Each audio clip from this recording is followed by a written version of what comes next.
Bien, aujourd'hui, on va corriger les exercices qu'il y avait à faire. Ensuite, voir un dernier point sur les probabilités et les simulations d'expériences aléatoires. Et ensuite, je vous donnerai un devoir maison un peu plus grand pour la semaine prochaine. Enfin, plus grand, qui récapitule un petit peu différentes choses sur les probabilités. Et puis voilà.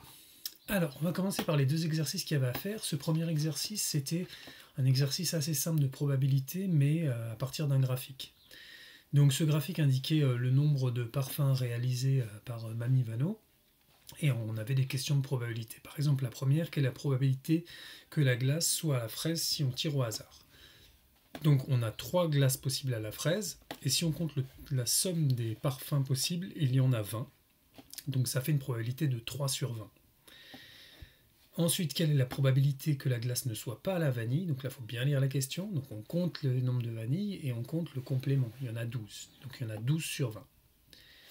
Voilà, j'ai mis la réponse là.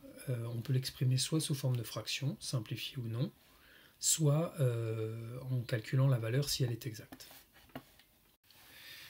On va s'intéresser maintenant au deuxième exercice qui est un petit peu plus compliqué puisqu'il y a du dénombrement, il y a des variables entre guillemets, comme pour l'exercice 29, même si c'est un peu plus simple que pour l'exercice 29.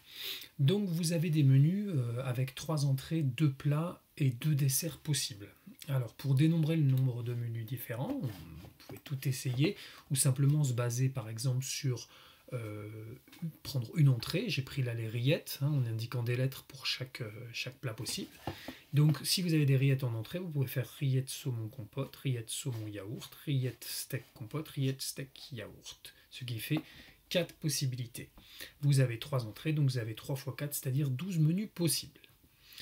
Alors à la question 2A, quelle est la probabilité qu'il y ait des tomates? Il y a aussi 4 menus possibles, donc 4 sur 12, c'est-à-dire un tiers. Vous pouvez le voir aussi en se disant que j'ai une chance sur 3 d'avoir des tomates en entrée, puisqu'il y a une entrée sur 3 qui est faite avec les tomates. Ensuite, pour les pommes de terre, donc moi je l'ai appelé ST, steak, vous avez 6 possibilités, R, ST, C, R, ST, Y, T, ST, etc., etc. Vous pourrez les vérifier ici. Donc, vous avez 6 chances sur 12, mais vous pouviez aussi dire qu'il y a un plat sur 2 qui est avec des pommes de terre, donc il y a une chance sur 2. Ensuite, pour la question C, à savoir la probabilité qu'elle mange à la fois du thon en entrée et de la compote en dessert. Donc, vous avez les rillettes de thon et la compote. Donc, dans ces 4 menus, on voit qu'il y a 2 menus possibles. La probabilité est de 2 sur 12 ou 1 sur 6. Ensuite, pour la dernière question un petit peu plus difficile, vous aviez la probabilité à trouver qu'il y ait du poisson, donc soit du thon, soit du saumon. Donc vous avez 4 menus avec du thon et 6 menus avec du saumon. Mais il y a 2 menus avec du saumon qui ont déjà été comptés dans les 4 menus avec du thon. Ce sont ces deux-là.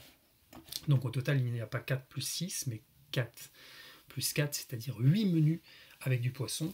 8 chances sur 12 que l'on simplifie en 2 sur 3. Donc Amélie a raison, il y a bien 2 chances sur 3 d'avoir du poisson. On va maintenant parler de simulation, c'est une partie du chapitre de probabilité en 3e.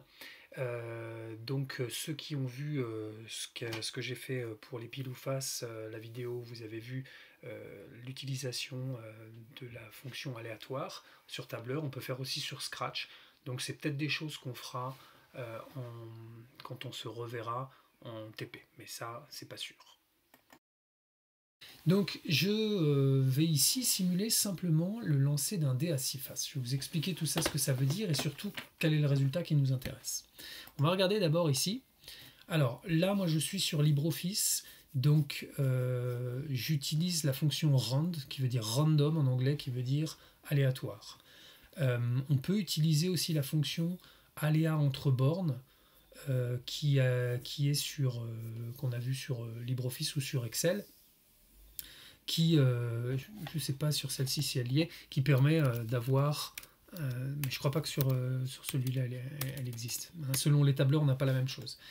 Qui permet d'avoir donc un nombre aléatoire. Ici, je fais un nombre aléatoire entre 1 et 6. Donc je fais en fait la partie... Je ne vais pas vous expliquer ça, c'est un peu trop compliqué. Vous avez vu que quand j'ai changé, quand j'ai appuyé sur Entrée tout à l'heure, ça a rechangé la simulation. Donc là, en gros, ça simule un dé qui donne un résultat aléatoire entre 1 et 6. Donc un dé à 6 faces. Dans ce tableau-là, je compte, count if, ça veut dire je compte le nombre de fois où le 1 apparaît. Hein, donc sur les 5000 premières colonnes. On verra pourquoi les 5000. Je compte le nombre de fois où 1 apparaît. Donc là, on vérifie, il apparaît bien qu'une fois. Là, je compte combien le 2 apparaît. Il apparaît bien 0 fois. Le 3, il apparaît bien 3 fois. Le 4, il apparaît bien 3 fois. Le 5, 2 fois. Le 6, une fois. Donc en fait, l'idée ici, c'est de savoir combien de fois j'ai obtenu telle ou telle valeur. Donc on voit que sur 10 lancers, j'ai obtenu 3 fois le 4, 3 fois le 3, 0 fois le 2. Donc voilà, si je fais que 6 lancers, il n'y a pas, on en a déjà parlé, il n'y a aucune raison que j'ai une fois chaque face. Je calcule ensuite ici la fréquence. La fréquence, je rappelle, on ne l'a pas trop revu cette année, mais en gros, c'est vu en quatrième, c'est la division entre l'effectif et l'effectif total. En gros, ça correspond au pourcentage. Mais, enfin, 0,10, ça correspond à 10%. Donc là, j'ai eu 10% de 1, 0% de 2, 30% de 3, etc., etc. Et en dessous, j'ai mis la probabilité, qui, je rappelle, n'est pas en pourcentage, mais qui peut se comprendre aussi en pourcentage.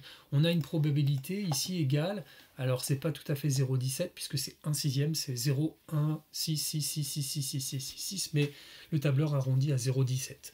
Donc en gros, j'ai à peu près 17% de chance que chaque face apparaisse. Ça, c'est la probabilité théorique.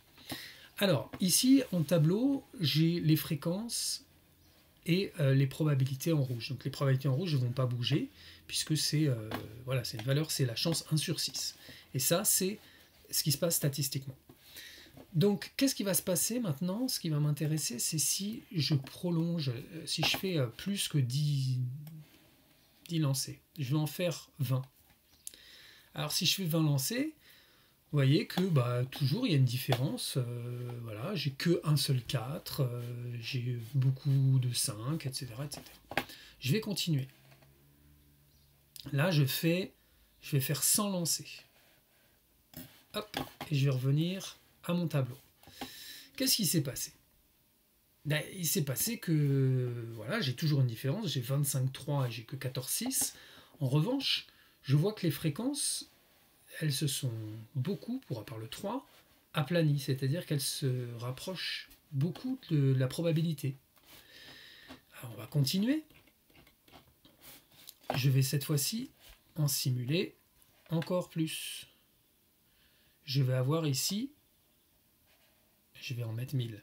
Alors, vous ne voyez pas en fait parce que, voilà, je vais déplacer, vous voyez là j'ai eu 1000 lancés. Et là, eh bien, regardez les résultats des fréquences.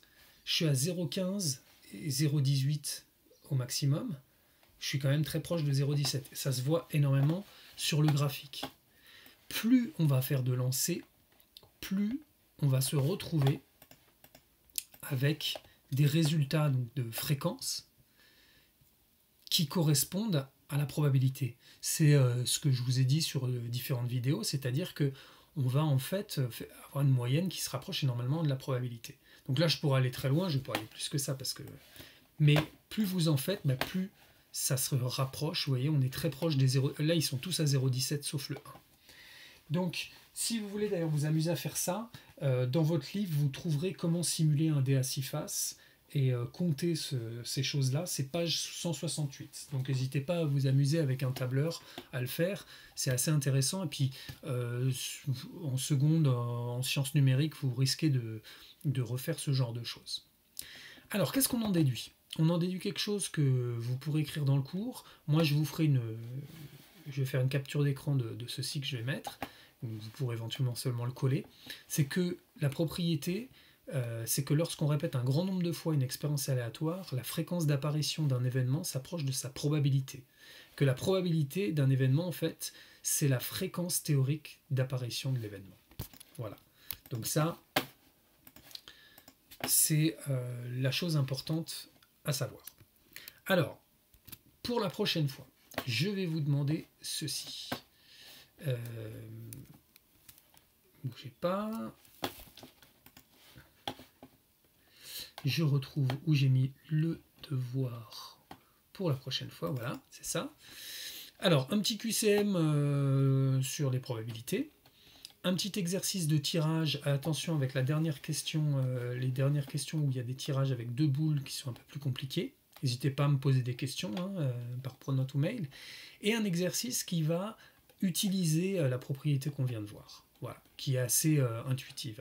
Et donc vous voyez, ça utilise aussi un tableur avec des formules, etc., etc. Voilà, donc je vous laisse regarder ça, et je vous laisse, non pas jusqu'à lundi, puisque lundi est censé être férié, puis même c'est un peu plus de travail, donc là je vous laisse jusqu'à mercredi pour les 3e 2 et jeudi pour les 3e 3. Je vous souhaite un bon week-end et une bonne continuation.